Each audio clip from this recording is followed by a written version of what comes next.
ದೇವಾಲಯಕ್ಕೆ ಭಕ್ತರು ನೀಡುವ ಹಣ ದೇವರಿಗೆ ಸೇರಿದ್ದು ಬ್ಯಾಂಕ್ಗಳಿಗಲ್ಲ. Supreme court. ದೇಗುಲದ ದುಡ್ಡು ದೇಗುಲ ಅಭಿವೃದ್ಧಿಗಷ್ಟೇ, ಅನ್ಯ ಕೆಲಸಕ್ಕೆ ಬಳಕೆ ಮಾಡಕೂಡದು. ದೇವಾಲಯದ ಹಣದಿಂದ ಬ್ಯಾಂಕ್ ಉಳಿಸುವ ಪ್ರಯತ್ನ ಅಕ್ರಮ. ಮಹತ್ವದ ತೀರ್ಪು. ದೇವಾಲಯದ ಹಣ ದೇವರಿಗೆ ಸೇರಿದೆಯೇ ವಿನಃ ಸಹಕಾರಿ ಬ್ಯಾಂಕುಗಳನ್ನು ಶ್ರೀಮಂತಗೊಳಿಸಲಲ್ಲ ಎಂದು ಸುಪ್ರೀಂ ಕೋರ್ಟ್ ಮೌಖಿಕವಾಗಿ ಅಭಿಪ್ರಾಯ ವ್ಯಕ್ತಪಡಿಸಿದೆ. ದೇವರಿಗೆಂದು ಭಕ್ತರು ನೀಡುವ ಕಾಣಿಕೆಯನ್ನು ದೇವಸ್ಥಾನದ ಕಾರ್ಯಗಳಿಗಷ್ಟೇ ಬಳಸಬೇಕು ವಿನಃ ದೇವಾಲಯಗಳ ದುಡ್ಡನ್ನ ಅನ್ಯ ಕಾರ್ಯಕ್ಕೆ ಬಳಸುವ ಕ್ರಮ ಅಕ್ರಮ ಎಂದು ಸುಪ್ರೀಂ ಕೋರ್ಟ್ ಹೇಳಿದೆ. ಕರ್ನಾಟಕ ಗಡಿಯಲ್ಲಿರುವ ಕೇರಳದ ತಿರುನೆಲ್ಲಿ ದೇವಾಲಯದ ಪ್ರಕರಣವೊಂದರಲ್ಲಿ ಈ ಮಹತ್ವದ ಆದೇಶವನ್ನ ನ್ಯಾಯಾಲಯ ನೀಡಿದೆ. ಸಹಕಾರಿ ಬ್ಯಾಂಕುಗಳನ್ನು ಉಳಿಸಲು ದೇವಸ್ಥಾನಕ್ಕೆ ಸೇರಿದ ಹಣ ಬಳಸಲಾಗಿದೆ ಎಂಬ ಅರ್ಜಿ ವಿಚಾರಣೆ ನಡೆಸಿದ ಪೀಠ ಈ ಆದೇಶ ಹೊರಡಿಸಿದೆ.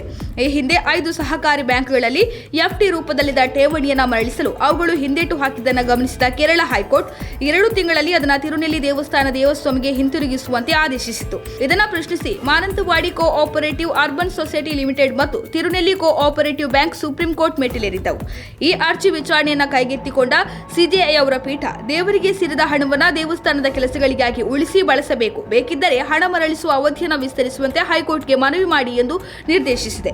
ತಿರುನೆಲ್ಲಿ ದೇವಾಲಯ ದೇವಸ್ವಾಂ ಠೇವಣಿಗಳನ್ನು ಹಿಂತಿರುಗಿಸುವಂತೆ ಕೇರಳ ಹೈಕೋರ್ಟ್ ನೀಡಿದ ನಿರ್ದೇಶನವನ್ನು ಪ್ರಶ್ನಿಸಿ ಕೇರಳದ ಹಲವು ಸಹಕಾರಿ ಬ್ಯಾಂಕ್ಗಳು ಸಲ್ಲಿಸಿದ ಅರ್ಜಿಗಳನ್ನು ಭಾರತದ ಮುಖ್ಯ ನ್ಯಾಯಮೂರ್ತಿ ಸೂರ್ಯಕಾಂತ್ ಮತ್ತು ನ್ಯಾಯಮೂರ್ತಿ ಜೋಲ್ಮಯ್ಯ ಬಾಕ್ಷಿ ಅವರನ್ನೊಳಗೊಂಡ ಪೀಠ ವಿಚಾರಣೆ ನಡೆಸಿತು. ವಿಚಾರಣೆಯ ಸಮಯದಲ್ಲಿ ಹೈಕೋರ್ಟ್ ನಿರ್ದೇಶನದಲ್ಲಿ ತಪ್ಪೇನಿದೆ ಎಂದು ಪೀಠ ಪ್ರಶ್ನಿಸಿದೆ.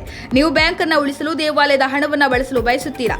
ದೇವಾಲಯದ ಹಣ ಬಹಳ ಕಷ್ಟದಿಂದ ಉಸಿರಾಡುತ್ತಿರುವ ಸಹಕಾರಿ ಬ್ಯಾಂಕ್ನಲ್ಲಿರುವ ಬದಲು ಗರಿಷ್ಠ ಬಡ್ಡಿಯನ್ನು ನೀಡಬಲ್ಲ ಆರೋಗ್ಯಕರ ರಾಷ್ಟ್ರೀಕೃತ ಬ್ಯಾಂಕ್ಗೆ ಹೋಗಬೇಕೆಂದು ನಿರ್ದೇಶಿಸುವುದರಲ್ಲಿ ತಪ್ಪೇನು ಎಂದು ಸಿಜೆಐ ಕಾಂತಿ ಕೇಳಿದ್ದಾರೆ. ದೇವಾಲಯದ ಹಣ ಮೊದಲನೇದಾಗಿ ದೇವರಿಗೆ ಸೇರಿದೆ. ಆದ್ದರಿಂದ ಈ ಹಣವನ್ನು ದೇವಾಲಯದ ಹಿತಾಸಕ್ತಿಗಳಿಗಾಗಿ ಮಾತ್ರ ಉಳಿಸಬೇಕು, ರಕ್ಷಿಸಬೇಕು ಮತ್ತು ಬಳಸಬೇಕು. ಇದು ಸಹಕಾರಿ ಬ್ಯಾಂಕಿನ ಆದಾಯ ಅಥವಾ ಉಳಿವಿನ ಮೂಲವಾಗಲು ಸಾಧ್ಯವಿಲ್ಲ ಎಂದು ಸಿಜೆಐ ಹೇಳಿದ್ದಾರೆ.